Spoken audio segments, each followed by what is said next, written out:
गुरुवापान्तिनो नित्यं जारिदेशनिनायिका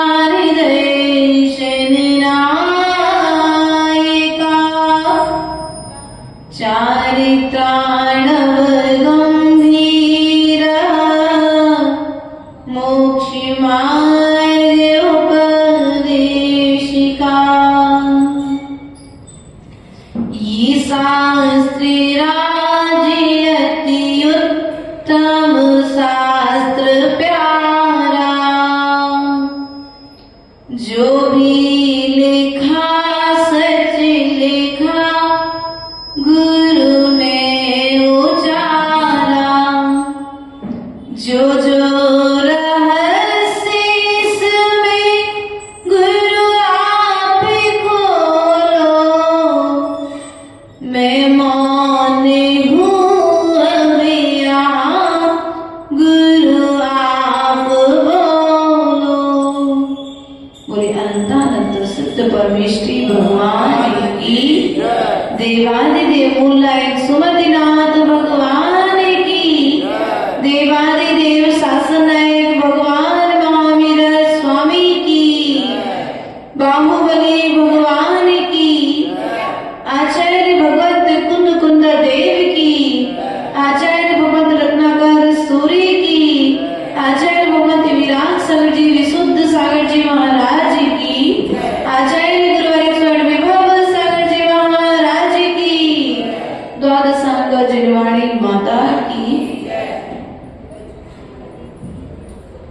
प्रिय बंधुओं, अपना विषय का चल रहा था कि जो श्रेय है मंगलकारी है मंगल को प्रदान करने वाले हैं ऐसे प्रभु के चरणों में आकर के अनावश्यक बातों का अनावश्यक वस्तु का अनावश्यक व्यक्ति का और अनावश्यक विचारों के त्याग की बात कल आचार्य भगवंत ने इस ग्रंथ राज में बताई थी। इसी क्रम को आगे बढ़ाते हुए आज आचार्य भगवंत ग्रंथ लिखने के पूर्व प्रतिज्ञा को ग्रहण करते हुए यहाँ पर कहते हैं जगत्रियाधार कृतावतार दुर्वार संसार विकार वैद्य शिवी तिराग त्वयि मुक्ति भावात् विज्ञप्त प्रभो विज्ञापयामि किंचित। अर्थात यहाँ पर हिंदी अनुवाद के माध्यम से आचार्य भगवान कहते हैं संसार दुख की पैदे हो त्रैलोक्य के आधार हो जय श्री श्री रत्नाकर प्रभु अनुपम कृपावतार हो गत का मिली विज्ञप्ति मेरी मुक्ति की सुन लीजिए क्योंकि प्रभु तुम विज्ञ हो मुझको अभय कर दीजिए। अर्थात यहाँ पर कहते हैं हे जगत के आधार क्या है हे जगत के आधार अर्थात तीन लोक के चूड़ामणि कृपा के अवतार दुर्निवार अर्थात संसार विकार वैद्यम अर्थात जो दुर्निवार हैं जो बुरी आदतें हैं उनका निवारण करने वाले और क्या है संसार रूपी विकार के वैद्य क्या हो विकार अर्थात राग देश जो बुरी आदतें क्रोध मान माया लोभ हास रति अरति शोक भय जुगुप्सा स्त्री वेद पुरुष वेद नपुंसक वेद के रूप से आदि जो 5 पाप हिंसा झूठ चोरी कुशील और परिग्रह 4 विकथाओं के रूप में कौन सी 4 विकथा राज्य कथा भोजन कथा स्त्री कथा और कौन सी? चोर कथा। ऐसी 4 कथाएं जो हमें इनके निमित्त से हम क्या करते हैं? निरंतर पाप क्या हो? इन सब विकार, ये सब क्या है? विकार है। क्या है ये सब? विकार है। विकार अर्थात जैसे अपन कभी आहार में कोई औषधि लेते हैं या फिर अपन ने कुछ भोजन एक्स्ट्रा ले लिया तो कभी कभी अपन को गैस एसिडिटी वगैरह हो जाती, तो डॉक्टर को जब दिखाते तो डॉक्टर क्या कहता है? भाई आपको विकार हो गया, अर्थात वो चीज आपको नुकसान कर गई है। तो अब उसके निवारण के लिए क्या करते हो? आप वैद्य के पास में जाकर के औषधि लेकर के अपने तन को स्वस्थ बनाते हो कि नहीं बनाते हो? बस यहाँ पर भी आचार्य भगवत यही कह रहे हैं कि संसार के रोग, जो संसार के प्राणी हैं वे रोगी हैं। कैसे हैं? तो रोग किन किन कारणों से उत्पन्न हो रहा है? व्यक्ति क्रोध कर रहा है तो रोग उत्पन्न हो रहा है, व्यक्ति मान कर रहा है तो रोग उत्पन्न हो रहा है। रोग उत्पन्न अर्थात उसकी मानसिक स्थिति जो है वो कमजोर पड़ रही है, और जब मन कमजोर पड़ रहा है तो तन भी कमजोर पड़ रहा है, और जब तन भी कमजोर पड़ रहा है तो मस्तिष्क भी कमजोर पड़ रहा है, और जब मस्तिष्क कमजोर पड़ रहा है तो व्यक्ति मनोयोग से किसी भी कार्य को कर नहीं पा रहा है। मूल कारण जो विकथाएं हैं, जो कसाय हैं, वे ही हमारे लिए विकार है। भोजन यदि विकार करेगा तो तन को अस्वस्थ बनाता है, लेकिन यदि ये कसाय और विकथाएं आकर के हमारे मन को अस्वस्थ बनाती हैं, हमारे आत्मा को अस्वस्थ बनाती हैं, तो यहाँ पर कहते हैं संसार दुख की वैद्य हो। कौन हो आप? संसार के दुखों से बचाने के लिए आप किसके समान हो? आप वैद्य के समान हो। इसलिए यहाँ पर कहते हैं कि भगवान आप क्या करो? अब हमारे इस संसार के दुख रूपी रोग को क्या करो? आप समाप्त करो। क्या करो? दुख को समाप्त करो। यदि आप दुख को समाप्त नहीं करेंगे, क्योंकि संसार में मात्र एक आप ही आधार है। क्या है? संसार के दुखों से बचाने के लिए ये भगवान मात्र आप ही आधार हैं, और यदि आप ही मेरे दुखों को दूर नहीं करोगे तो आपके अलावा कोई दूसरा वैद्य हमारे रोगों को ठीक करने वाला है क्या? बोलो तो, हो तो बता दो। तन का रोग ठीक करने के लिए बहुत सारे वैद्य हैं, अनेकों डॉक्टर हैं। डायबिटीज का डॉक्टर अलग, क्यों भैया? पहले तो एक डॉक्टर और अनेक दवा, लेकिन आज अनेक दवाएं हैं। दवा हर रोग का डॉक्टर भी, घुटने के लिए डॉक्टर अलग, पैर की नसों के लिए डॉक्टर अलग, आंख के लिए डॉक्टर अलग, दांत के लिए डॉक्टर अलग, कान के लिए डॉक्टर अलग, माइग्रेन हो जाए तो सिर के लिए डॉक्टर अलग, कमर में यदि किसी भी तरह का दर्द हो जाए तो कमर के लिए भी डॉक्टर अलग, पेट में यदि अल्सर हो जाए तो उस अल्सर के लिए भी डॉक्टर, हर चीज के लिए डॉक्टर। लेकिन यहाँ पर कहा है कि यहाँ पर तन के रोगों के लिए तो डॉक्टर अलग अलग हैं, लेकिन जो आत्मा में जो कसायों का रोग लगा हुआ है, जो हमारा मन विकथाओं में रमा हुआ है, उसके वैद्य तो मात्र एक आप ही हो, 3 लोक के नाथ। कौन हो? भगवान एक आप ही एक ऐसे वैद्य हो जो हमारी इस आत्मा को स्वस्थ बना सकते हो। किसको स्वस्थ बना सकते हो? इस आत्मा को स्वस्थ बना सकते हो। तो ये आत्मा बनेगी कैसे स्वस्थ? डॉक्टर के पास जाओगे तो डॉक्टर औषधि देगा, तो औषधि आपको पानी के साथ लेनी पड़ेगी।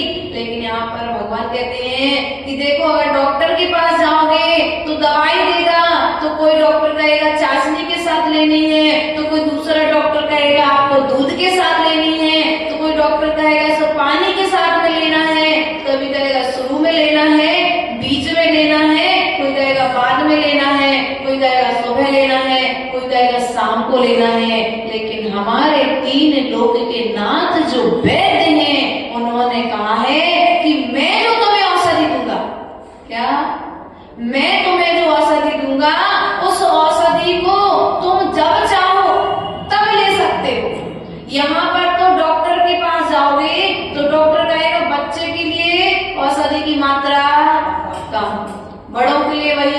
मात्रा ज्यादा हो जाएगी।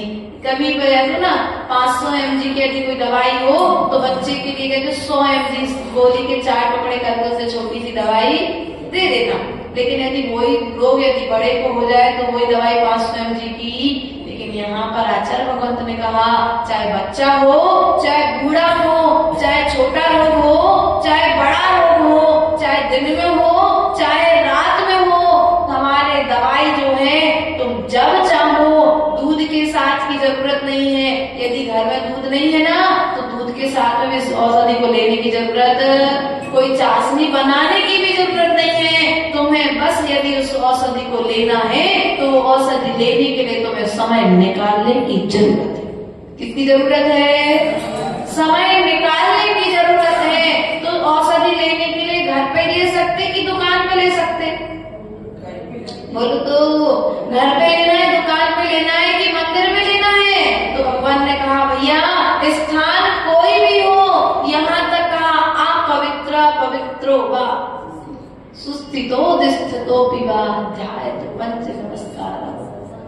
आया ना वहां पर अपना एक अपन श्लोक पढ़ते हैं। तो प्रिय बंधुओं, आचार्य परमेश्वर ने कहा शुद्ध अवस्था में हो चाहे अशुद्ध अवस्था में हो, मैं जो औषधि बताऊंगा यदि तुम उस औषधि को लोगे तो वह औषधि तुम्हारे जो अनादि काल से जो रोग तुम्हारे पीछे लगा है उस रोग को समन कर देगा। तो कहा वो औषधि कौन सी है? तो आचार्य परमेश्वर ने कहा जिण वयण मोसह विण। कौन सी औषधि है? बोलो तो जिण वयण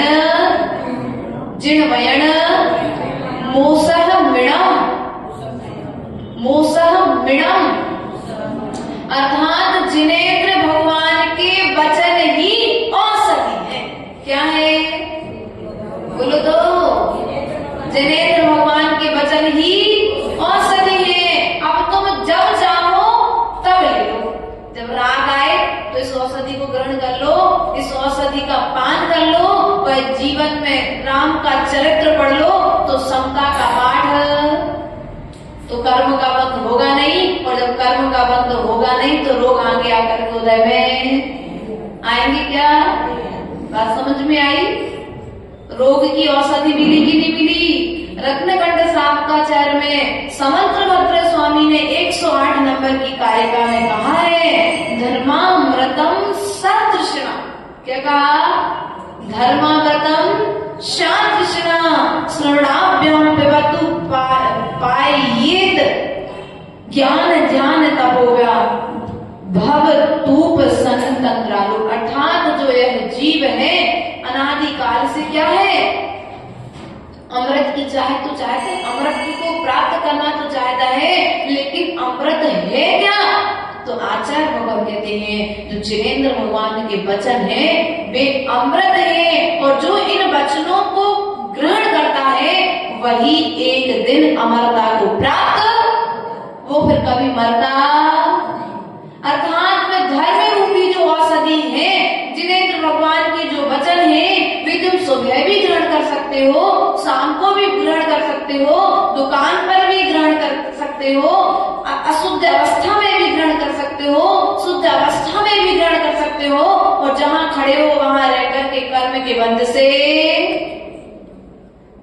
बात समझ में आई भैया? कहीं भी कर सकते हो, तुम जहां चाहो वहां पर कर सकते हो, लेकिन करते क्या हो? डायबिटीज का इलाज कराने डॉक्टर के पास में जाते हो, डॉक्टर कहते हैं ये गोली तो परमानेंट। बीपी वाला जब डॉक्टर के पास जाता है तो डॉक्टर कहते हैं ये गोली तो परमानेंट। लेकिन आचार्य भगवान कहते हैं कि तुम्हें बाहर की गोलियों से यदि बचना है तो क्या करो? अपनी बोली को सुधारो। क्या करो? बाहर की गोलियों के खाने से यदि बचना है तो अपनी बोली को सुधार लो, अपने मस्तिष्क में उन्हीं, अपने आत्मा के प्रदेशों में उन्हीं विचारों को प्रवेश दो जिन विचारों से कर्म की निर्जरा हो। हर व्यक्ति के विषय में विचार मत करो, हर वस्तु के विषय में विचार मत करो, क्योंकि हमारा मन जो है आज अपने विषय में कम, पर के विषय में ज्यादा विचार करता है, और पर के निमित्त से कर्म का बंध करके संसार में परिभ्रमण करता है कि नहीं करता है। इसलिए यदि संसार के परिभ्रमण से बचना है, कर्म के बंध से बचना है, तो एक बार प्रयास जरूर करो कि हम संसार में आए हैं और संसार में आकर के यदि संसार के दुखों के से बचना चाहते हैं तो जिनवाणी रूपी औषधि को हमें निरंतर ग्रहण करना पड़ेगा। चाहे वृद्ध बालक हो, चाहे वृद्ध हो, चाहे बालक हो, दोनों इसको औषधि को ग्रहण कर सकते हैं। जब वृद्ध ग्रहण करेगा तो वृद्ध को वृद्ध के हिसाब से औषधि दी जाएगी, और जब बच्चा ग्रहण करेगा तो बच्चे को बच्चे के हिसाब से औषधि दी जाएगी। लेकिन औषधि यदि दोनों लेंगे तो दोनों की औषधि लेने से दोनों के कर्म की निर्जरा, अब जब कर्म की निर्जरा होगी तो निश्चित संसार के दुखों से बचेगा कि नहीं बचेगा। मूल उद्देश्य क्या है हमारा धर्म करने का? मूल उद्देश्य क्या है? कर्म बंध करना कि कर्म बंध से बचना है? आप यही चाहते हो ना कि संसार में आए हैं तो हमें संसार में जो दुख है उन दुखों का सामना, इसलिए तो सुबह से उठ करके सबसे पहले भैया धोती दुपट्टा पहन करके भगवान का अभिषेक करने आए थे ना। आप लोगों ने भी किया होगा भगवान का अभिषेक, पूजन भी की भगवान की। तो ये किस लिए की? किसके लिए की? जितने समय ये विचार नहीं करना कि अरे अब चलो पूजन पाठ करने से क्या लाभ है, कुछ तो परिवर्तन होता नहीं है। लेकिन ध्यान रखना, जितने समय तुम मंदिर में हो उतने समय तुम असावता से बचे, अशुभ से। प्रवचन सुनने में यदि मन भी नहीं लगे लेकिन फिर भी प्रवचन सुनना चाहिए। क्या करना चाहिए भैया? तब भी प्रवचन सुनना चाहिए। क्यों सुनना चाहिए तब भी प्रवचन? आचार्य भगवान कहते हैं तुम्हारा मन नहीं लग रहा लेकिन फिर भी यदि तुम प्रवचन सुन रहे हो तो उतने समय तुम अशुभ कर्म के बंध से बच रहे। क्योंकि यदि मंदिर में नहीं होगे तो कहीं और होगे, मंदिर के बाहर होगे, दुकान पर होगे, मित्रों के बीच में होगे तो इधर की बातें, घर में होगे तो राग रस की बातें चलेगी। तो जितने समय हमें धर्म सभा का लाभ मिले उतने समय हमें धर्म सभा का लाभ लेकर के कर्म निर्जरा करनी चाहिए। क्योंकि मूल रूप में हमारा एक ही उद्देश्य है संसार में पंचम काल में आकर के कर्मों की निर्जरा करना। इसके पश्चात में आचार्य भगवान यहाँ पर त्रिलोक के आधार हो, तीन लोक के जीवों के लिए मात्र आप एक आप ही हो सहारा, और कोई दूसरा सहारा, कोई दूसरा है क्या सहारा? तन में रोग हो तो वैद्य के पास जाओगे, लेकिन यदि आत्मा में जो अनादि काल का रोग है, जो 8 कर्म के से तुम 8 कर्म रूपी रोगों से जो ग्रसित हो, पहला रोग कौन सा है भैया? ज्ञानावर्णी, दर्शनावर्णी, मोहिनी, वेदनी, आयु, गोत्र, अंतराय और ऐसे 8 जो कर्म है, इन 8 कर्म रूपी रोगों से सागरों से बिल्कुल जकड़े हुए हैं। यदि कोई बच्चे को थोड़ी देर के लिए बहुत उधम कर रहा था, पीस भी है तुम्हारे घर पर तुम्हारा बच्चा, तो आपने क्या किया उसको? भैया हम काम कर रहे हैं, भाभी चौके में काम कर रही, आप भी काम कर रहे हो, तो आपने उसको पलट के एक कपड़े से उसको, और उसे कैसा लगता है भैया? उस बच्चे को कैसा लगता है? आपने उसको कपड़े से पलंग के एक कॉर्नर से बांध दिया है, और वो बच्चा क्या करता है? भागने की, छूट करके भागने की कोशिश करता है, रोता भी है कि कैसा ना कैसा करके या तो माँ या पिताजी मुझे इससे बाहर निकाल दे, मुझे छोड़ दे। लेकिन फिर भी माता पिता उसे, तो कितने खराब माता पिता अपने बच्चे को पशुओं की तरह बांध दिया। क्यों भैया? गलत किया ना, ऐसा तो नहीं करना चाहिए था। लेकिन वो माता पिता से जब पूछने जाएंगे ना, वे कहेंगे भैया नहीं हमने सही किया, क्योंकि हमारे अभिप्राय में खोट। उनका उद्देश्य बच्चे को दुख देना नहीं था, उनका उद्देश्य ये था कि बच्चा बार बार आगे पीछे हो रहा है, गेट है, सीढ़ी से नीचे ना उतर जाए, इससे अच्छा हम अपना काम भी करते रहे और सामने यहाँ पर स्थायी रूप से बैठा रहेगा। लेकिन हमें क्या है स्थिति? वो बच्चा जैसे छूट करके भागने का प्रयास करता है, हम एक ऐसे बच्चे हैं कि उन कर्मों को और निरंतर गठान को टाइट करते जा रहे, खोलने की कोशिश कर रहे। क्या आजकल तो बांधना नहीं पड़ता, बांधना नहीं पड़ता बच्चे, तो किसी ना किसी रूप में तो बांधा है ना अपन ने। कन्हैया लाल जी होशियार पोते हैं क्या पर, इसलिए इनके पोतों को ने बांधना। लेकिन ध्यान रखना, आपने रस्सी से नहीं बांधा भैया, आपने रस्सी से नहीं बांधा, लेकिन उसके मन को मोबाइल से तो बांध दिया ना। क्यों? उपयोग उसका आज रस्सी की जरूरत नहीं है, मोबाइल दे दो, बच्चे का मन एक जगह स्थिर। फिर तो 2 घंटे तक कौन आ रहा कौन जा रहा, अपना है पराया है, कौन रिश्तेदार आए, कौन दादाजी आए पिताजी आए, बच्चों को किसी की विनय करने की ध्यान नहीं रहती है। इसलिए हमारा मन भी कहीं इसी तरह से है, हमें उस बच्चे को मोबाइल दे दिया सो बच्चे को बांधने की जरूरत नहीं है। और हम तो अनादिकाल से कसायों से ऐसे बंधे हैं, विषयों में ऐसे लिप्त हैं कि राग द्वेष मोह रूपी 3 डोरियों से बंधे हैं। हमें यहाँ पर कोई बंधन की जरूरत, और हम छूटने का प्रयास भी कर रहे हैं क्या? नहीं कर रहे हैं। तो 3 लोक के आधार है जैनेन्द्र भगवान, आप 8 कर्मों से रहित हुए हैं, तो हम कब इन कर्मों से रहित होंगे? क्या भगवान से कभी कहा ऐसा कि भगवान मेरे जीवन में भी आपके जैसा दिन आएगा क्या? किस लिए? संपत्ति के लिए, उनके जैसा वैभव पाने के लिए, कि उनके जैसा सुंदर तन पाने के लिए, ऐसा कि जैसा सौधर्मेंद्र ने तीर्थंकर भगवान की सेवा की इसलिए भगवान के जैसा जीवन चाहिए? नहीं भगवान, ये सब वैभव यदि योग भोगने योग होता तो आप भोगते, छोड़ करके नहीं जाते। आपने ये सब कुछ वैभव क्या किया है? छोड़ दिया है। इसलिए भगवान मुझे ये बहिरंग वैभव नहीं चाहिए, मुझे तो अंतरंग वैभव चाहिए है। उत्तम क्षमा मार्दव आर्दव शौच सत्य संयम तप त्याग आकिंचन और ब्रह्मचार्य रूप जो हमारा अंतरंग वैभव है, वह अंतरंग वैभव मुझे प्राप्त। बोलो तो भगवान से कहते हो कि भगवान मैं क्षमावान रहूं, मुझे किसी पर क्रोध ना आए, मैं कभी मान ना करूं। कहते हो कभी? कहते हो कि नहीं कहते हो? कहना माता जी अब कह दे भी, आज तक तो नहीं कहते थे। ध्यान रखना, यदि नहीं कहते हो तो भगवान से आकर के तुम पैसा नहीं मांगना, भगवान से आकर के कहना भगवान जैसे गुण तुम्हारे भीतर में है वैसे गुण मेरे भीतर में है, बस आपने प्रकट कर लिए हैं और हमने अपने गुणों को प्रकट नहीं किया है, तो आप इतनी शक्ति दो, इतनी भक्ति दो। वो देने वाले कुछ भी नहीं है, लेकिन उनकी सेवा से, उनके अभिषेक से, उनके पूजन से, उनके चरण शरण में रहने से आज पंचम काल में भी जीव मोक्ष मार्ग की यात्रा को प्रारंभ कर रहे कि नहीं कर रहे हैं?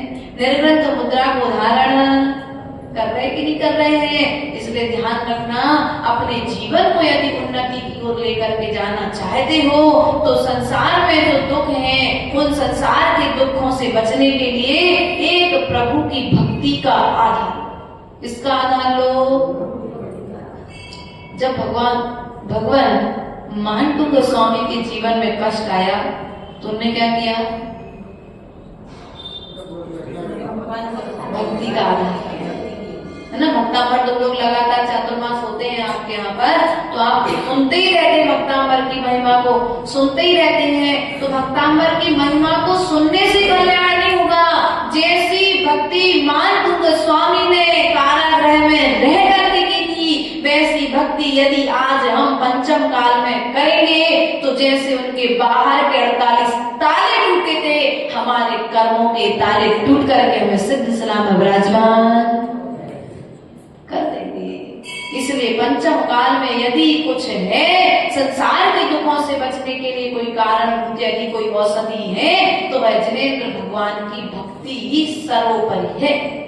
क्या है? तुम्हें कुछ भी नहीं आता ना भैया कन्हैया लाल जी, तो आप एक काम करो, भगवान की भक्ति करो।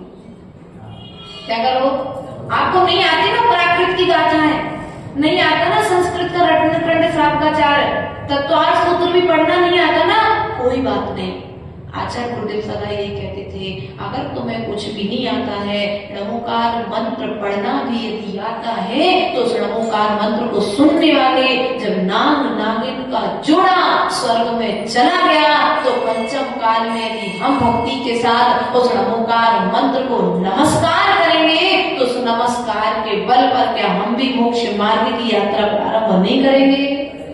निश्चित ही करेंगे। आज पंचम काल में हमें होड़ मची है, पढ़ने के पीछे सब भाग रहे हैं, लेकिन भीतरी व्यवस्था है सब भैया, पढ़ाई के पीछे सब भाग रहे हैं, लेकिन भीतरी व्यवस्था, पैसे की व्यवस्था तो सब कर रहे हैं, लेकिन पुण्य की व्यवस्था। आप लोग कहते हैं ना, बेटा अमेरिका जा रहा रहने के लिए, पहले वहां जाकर के व्यवस्था देखी कि नहीं देखी? कन्हैयालाल जी, आपके बच्चे को अमेरिका जाना था, तो आपने कहा बेटा पहले वहां की सब व्यवस्थाएं समझ लो। देखो, यदि अच्छा कर्म करोगे तो स्वर्ग मिलेगा, पंचम काल में मोक्ष तो है क्या धनपाल जी? आज पंचम काल में मोक्ष नहीं है, अब व्यवस्था है स्वर्ग की। यदि अच्छा काम करोगे तो स्वर्ग, और बुरा काम करोगे तो त्रयंच, और बुरा काम करोगे तो नरक, और उससे भी बुरा काम करोगे तो निगोद का द्वार। तो तुम्हें सदा के लिए जाना है किसी को? एक बार देख के तो आ जाओ, कि देख के आ गए सब लोग हैं? देखो सब लोग देख के आ गए, मतलब कितनी अच्छे से बात बता रहे, कितने खुश हो गए, जैसे नरक से। अगर जाना हो, अभी भी मन हो, जो ग्रंथों में बात लिखी है उस बात पर यदि विश्वास ना हो, क्या यदि जिनवाणी में जो बात लिखी है कि अभक्ष्य भोजन करने वाले की व्यवस्था क्या है, रात्रि में भोजन करने वाले की व्यवस्था क्या है, ये सब महाराज ने चतुर्मास में आपको बताया है। हम भी आपको एक बार बता देंगे। रवि सेन स्वामी ने पद्म पुराण ग्रंथ राज में बताया है कि जो रात्रि में भोजन करता है वह अभक्ष्य को ग्रहण करता है कि नहीं करता? हमने पढ़ा है ना, और हमसे बड़े बड़े साधक यहाँ पर आए, वे भी आपको एक बात बता करके वो बताते हैं कि जो रात्रि में भोजन करता है वह रात्रि भोजन करने वाला नरकों के दुखों को, कौन ने देखा नरक, कौन ने देखा स्वर्ग? अभी तो भूख लगी तो बढ़िया भोजन, यही कहते ना कन्हैयालाल जी, आपके बच्चे, आज के बच्चे पिटाई देखो कन्हैयालाल जी, हमको तो याद नहीं है, अगर आप लोग कोई गए हो तो बता दो, लेकिन जिनवाणी में लिखा है तो सब कुछ होता है। हमको अभी याद नहीं है, लेकिन जिनवाणी में आया है कि जो रात्रि में भोजन करता है, वहां के असुर कुमार नाम के जाति के देव उनके मुख में गरम गरम लोहा डालते, गरम गरम लोहा डालते हैं, उनके अंग भंग को छेदन कर देते हैं। जो वो अपने सामग्री को तौलने में कम जड़ करते हैं, जैसे सब्जी वाला तराजू ले रहे थे ना, अब तो बहुत सारी व्यवस्था बटन वाली, इलेक्ट्रिक वाली आ गई है, उनमें भी व्यक्ति बेईमानी कर लेता है। और जो बेईमानी करता है, तौल में बेईमानी करता है, वहां पर वो नरक गति के देव वहां पर जीव के लिए गरम गरम लोहे से उसके हाथों का काटना, छेदना, भेदना करते हैं। जो इस पंचम काल में कोई भी काल में जो अपनी स्त्री को छोड़ करके अन्य स्त्री को, अब आपने नरक की बात कही सो हमने बता दिया आपको, जिनवाणी की बात पर विश्वास रखना, क्योंकि जिनवाणी में जो आया है वो असत्य ना आज था, ना कल होगा, ना कभी भविष्य में असत्य था। इसलिए सदा इस बात पर विश्वास रखना कि जो भगवान ने कहा है वो सत्य है। जो पर स्त्री को गलत दृष्टि से देखता है, क्या करता है? पर स्त्री को जो गलत दृष्टि से देखता है, गलत दृष्टि से देखने वाले पुरुष के लिए जब वह नरकों में जाकर के गिरता है, और नरकों में जाकर के नारकी उसे एक लोहे की स्त्री बनाते हैं, और उस लोहे की स्त्री गर्म लोहे की रहती है, और फिर उससे उसका आलिंगन करते हैं। हैं। ऐसी व्यवस्थाएं अपने वराह चरित्र में आप पढ़ लो, पद्म पुराण में जब नरकों की व्यवस्था आती है उसमें आप पढ़ लो। बहुत सारे ग्रंथ हैं जहाँ पर चतुर्गति के दुखों की व्यवस्थाएं, या फिर तीर्थंकरों को जहाँ पर वैराग आया है, जैसे अपना श्रेणी चरित्र में या फिर श्रीपाल चरित्र में इनको जब वैराग आया, और वैराग आने के बाद वे किसी भी मुनिराज के चरणों में संबोधन सुनने के लिए गए अवधि ज्ञानी मुनिराज के पास में, तो उन्होंने उन मुनिराज ने उनके लिए सब कुछ व्यवस्थाएं, स्वर्ग क्या है, नरक क्या है, वो कहते कहीं और नहीं जाना नरक की व्यवस्था देखने के लिए। अपना छैढाला है पंडित दौलत राम जी का, क्या है, छैढाला है, और छैढाला में भी दूसरी तीसरी ढाल नहीं पढ़ना, पहली ढाल में ही पूरे नरक की व्यवस्था, नरक त्रैंच गति की व्यवस्था, देव गति की व्यवस्था, मनुष्य गति के दुखों की व्यवस्था को, पहली ढाल में दुख, दूसरी ढाल में दुख का कारण, और तीसरी ढाल में दुख के निवारण के उपाय बताए गए हैं। उसमें कहा है सेमर तरुदल जुत असि पत्र असिज्यो देह विदारे तत्र। क्या किया, सेमर के वृक्ष हैं, वो वृक्ष के पत्ते ऐसे हैं कि जैसे यदि शरीर पर गिर जाए तो वे शरीर को खंड खंड, जैसे चाकू से आप सब्जियां अलग अलग करते हो ना, वैसे वहां के पत्ता यदि व्यक्ति के शरीर पर, नाटी के शरीर पर गिरता है तो वो शरीर भी छिन्न भिन्न। यदि देखो पाप का ज्ञान होगा तो व्यक्ति पाप और पाप का फल, हमें पाप का तो ज्ञान है लेकिन पाप के फल पर विश्वास नहीं। फल का ज्ञान तो है कि हम चोरी कर रहे, झूठ बोल रहे, झूठ बोलने वाले व्यक्ति की जीभ में छेद कर देता है, कौन, नरक का नारकी, वहां पर व्यवस्था रहती है कर्मों को कहीं ना कहीं व्यक्ति को उसकी व्यवस्थाएं वहां पर ऐसी बनाई जाती है। तो कभी झूठ नहीं, हम तो हंसी हंसी में कह रहे थे भैया हंसी में भी ऐसा मत बोलना जैसा द्रौपदी ने बोला था तो महाभारत। अभी हंसी में भी किसी का मजाक मत उड़ाना, पता नहीं कौन सा जीव किस भाव में आकर के तुमसे बदला लेने के लिए खड़ा हो जाए। आज वो कमजोर था इसलिए उसने तुमसे कुछ नहीं कहा, लेकिन कल जब वह सबल होगा तो वह सबल होकर के अपने किए हुए कृत्य का तुमसे बदला लेने जरूर आएगा।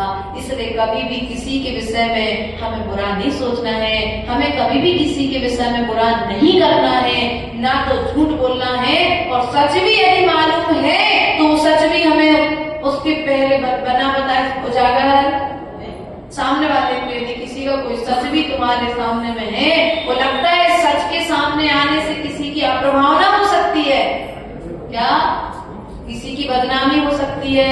भैया हमें तो सब कुछ पता है लेकिन हम बता नहीं सकते, हमारा नियम है। सच्चा सम्यक दृष्टि जीव जो होगा वो झूठ, ऐसा कोई झूठ नहीं बोलेगा जिससे धर्म की अप्रभावना हो, और ऐसा कोई सत्य भी नहीं बोलेगा जिससे धर्म की अप्रभावना हो। ये सम्यक दृष्टि का गुण है। इसलिए प्रिय बंधुओं, संसार के जीवों के लिए मात्र एक आप ही सहारा है। और यहाँ पर कहते अनुपम कृति अवतार है, गत काल है विज्ञप्ति मेरी मुक्ति की सुन लीजिए। हे प्रभु तुम विज्ञ हो मुझको अभय कर, मुझे अभयदान दीजिए भगवान, संसार के दुखों से मुझे मुक्त अर्थात मुझ मूर्ख पर कृपा कीजिए। यहाँ पर क्या कह रहे हैं, मैं मूर्ख हूँ। क्या हूँ मैं? मूर्ख हूँ। क्यों मैं मूर्ख? इसलिए हूँ कि मैं सब कुछ जानता हुआ भी संसार के दुखों में अनादिकाल से पड़ा रहा हूँ, लीन रहा हूँ। लेकिन भगवान आप एक काम करो, अब तक तो मुझे ज्ञान नहीं था, अब मुझे ज्ञान हो गया है, तो अब आप मुझ पर कृपा कर दीजिए, आप मुझ पर कृपा कीजिए। आपकी कृपा से ही मेरा कल्याण होगा। ये भगवान अनुपम कृति अवतार है। अर्थात यहाँ पर कहते हैं कि भगवान आप जो है ना, आप जब चलते हैं ना तो आपके चलते ही कमलों की रचना, अतिशय भगवान जब चलते हैं तो देव 256 कमलों की रचना, जमीन को स्पर्श ही भगवान। तो चाहिए ना अतिशय, बोलो तो चाहिए तो माता जी है, लेकिन करना करना। तो भैया उसका उपाय ये है, जब जीवों की उत्पत्ति हो जाए तो तुम चलना बंद कर दो। भैया जितना आवश्यक हो उतना चलो। कमलों की रचना होगी, तुम्हारे जीवन में भी ऐसा दिन आएगा, तुम वो वैसा चलना छोड़ दो। रात को दिन भर बढ़िया आराम से घर में बैठे रहे और रात को गाड़ी उठाई तो शहर गांव की सैर करने। साधु क्या करते हैं हमारे, तो सूर्य के प्रकाश में चलते और सूर्य के प्रकाश में ही अपने स्थान पर रुक जाते हैं, पहुंच जाते हैं। सूर्य के प्रकाश उदय होते बोलना चालू करते हैं और सूर्य के अस्त होते बोलना। आप चाहते हो कि आपकी भी दिव्य ध्वनि हो, यदि आप चाहते हो कि आपके चलने पर कमलों की रचना हो, यदि आप चाहते हैं कि आपका भी एक दिन समोसण लगे, तो आचार्य गुरुदेव ने बहुत प्यारी सी पंक्तियां लिखी है। धर्म सभा में आने वाले समविसरण जाते, धर्म देश ना सुनने वाले दिव्य ध्वनि पाते। गुरु मिले तो प्रभु मिलेंगे, कहती वाणी माँ। बार बार हम शीश झुकाएंगे जिनवाणी माँ। अब कब लगेगा समोसण, जब तुम समोसण सभा में। अब पंचम काल में समोसण तो लगेगा नहीं, लेकिन जो भी गुरु महाराज हमारे नगर में आएंगे और जहाँ पर जिनवाणी खुल गई वही समोसण सभा के तुल्य, वही स्थान समोसण का स्थान हो गया। अब आज का समोसण किसने लगाया पता है आपको? हमारे दादाजी बैठे, क्या नाम है उनका, कन्हैया लाल जी। समोसण किसने लगाया? भैया समोसण में सर्वप्रथम कौन पहुंचता है?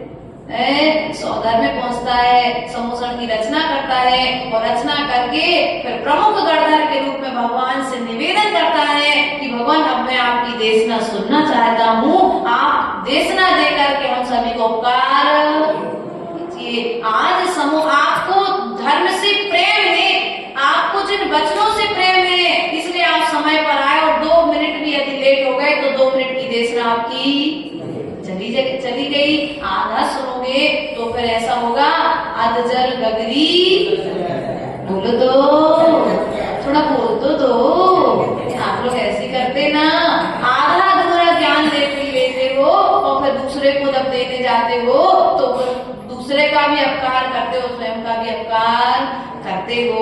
इसलिए यहाँ पर आचार्य भगवान कहते हैं कि यदि तुम अपना समोसण लगाना चाहते हो तो समोसण सभा में तुम्हें समय पर, तुम चाहते हो कि तुम्हारे पगों के नीचे भी कमलों की रचना हो, तो तुम्हें अनर्थ व्यर्थ में चलने का त्याग। साधु भी बहुत जब आवश्यकता होती तभी अपने स्थान को छोड़कर के दूसरे स्थान पर बनते। ऐसे भी साधक वर्तमान काल में हैं, तो एक स्थान पर जो बैठते हैं तो 6-6, 8-8 घंटे एक तख्त पर उनका बैठे बैठे निकल जाता है।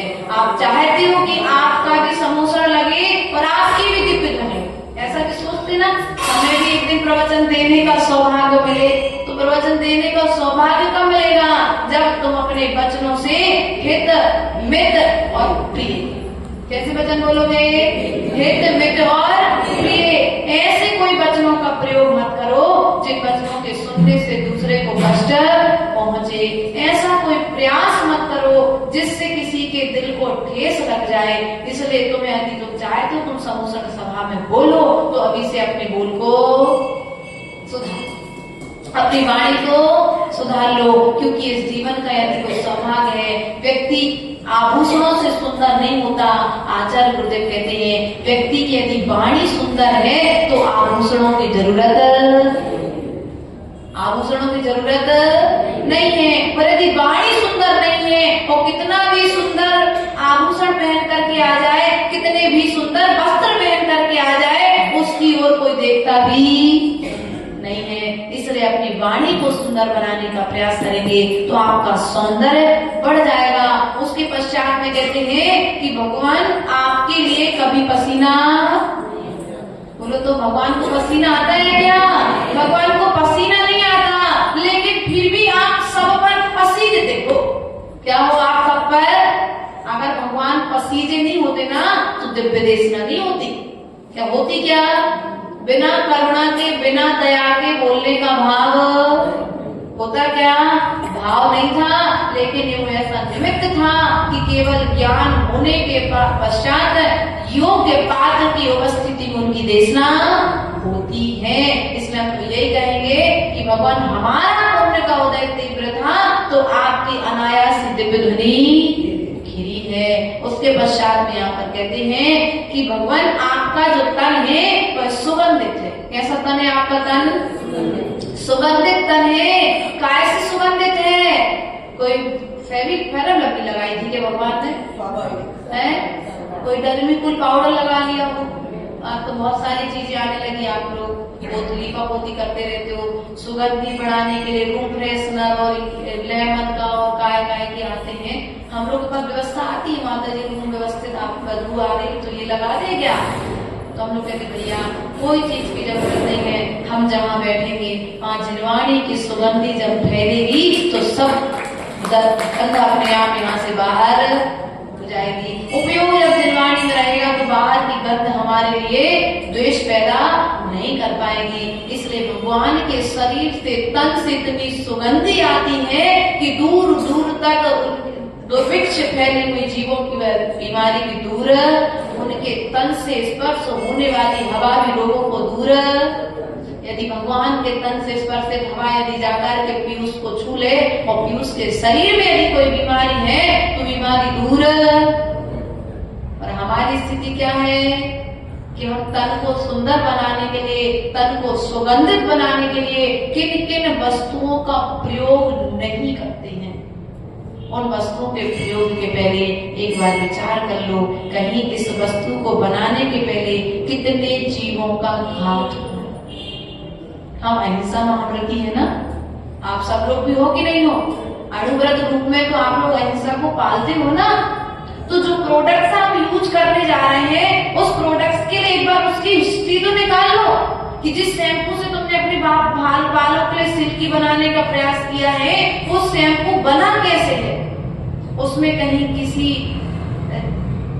मुर्गे के अंडे का वो तो नहीं डला, उसमें किसी जीव का कलेवर तो नहीं है उसको बनाने के लिए। ध्यान रखना, बहुत सारे प्रोडक्ट्स ऐसे नेट पॉलिश है, लिपस्टिक है, आदि आदि आप लोग समझो क्या क्या यूज करते हो, लेकिन तब ध्यान रखना यदि किसी जीव का घात हो रहा है तो ऐसी वस्तु का प्रयोग। पहले के लोग तुम लोगों से सुंदर दिखते थे और आज भी देखना जो दादी लोग है ना उनके चेहरे बहुओं से ज्यादा चमकते हैं। चमकते कि नहीं चमकते? क्यों? क्योंकि जब पूर्व में कोई फेरन लवली नहीं लगाती थी, वे कोई बोरोप्लस नहीं लगाती थी, वे कोई आदि आदि प्रकार की बहुत सारी क्रीमें नहीं लगाती थी, कोई शैम्पू से बाल नहीं धोती थी। उनने तो भैया खेत में गई, थोड़ी सी मिट्टी ले आई काले रंग की, उसी मिट्टी से सिर धो लिया, उसी मिट्टी से चेहरा धो लिया, उसी मिट्टी से नहा लिया। तो नेचुरल चीज की चमक आज तक उनके चेहरे पर। उनने किसी जीव का घात। बहू के बाल सफेद हो गए लेकिन सास के बाल आज तक काले, क्यों? कारण उनने तो लीपा पोती करके, आजकल बहुओं के बाल सफेद नहीं हो रहे तो वो सफेद कराने के लिए एक्स्ट्रा पैसे बेचारे पति के बर्बाद करके कार्य कर रहे हैं। इसलिए ध्यान रखना है, समय आने पर बाल सफेद हो जाएंगे, लेकिन आप दूसरे को दिखावे की जो जिंदगी जी रहे हैं, ये दिखावे की जिंदगी तुम्हें भविष्य में जाकर के पाप का कारण बनेगी और पाप का कारण तुम्हें आगे आकर के दुख का कारण बनेगा। इसलिए प्रयास करो, जो भगवान ने किया है वही कार्य हम सभी को भी करना है। तब कहीं जाकर के कर्म की निर्जरा होगी और कर्म की निर्जरा होकर के एक दिन हम भी भगवान बन जाएंगे। इन्हीं भावनाओं के साथ बोले परम पूज्य आचार्य गुरु सागर जी महाराज की अहिंसा में इष्ट धर्म की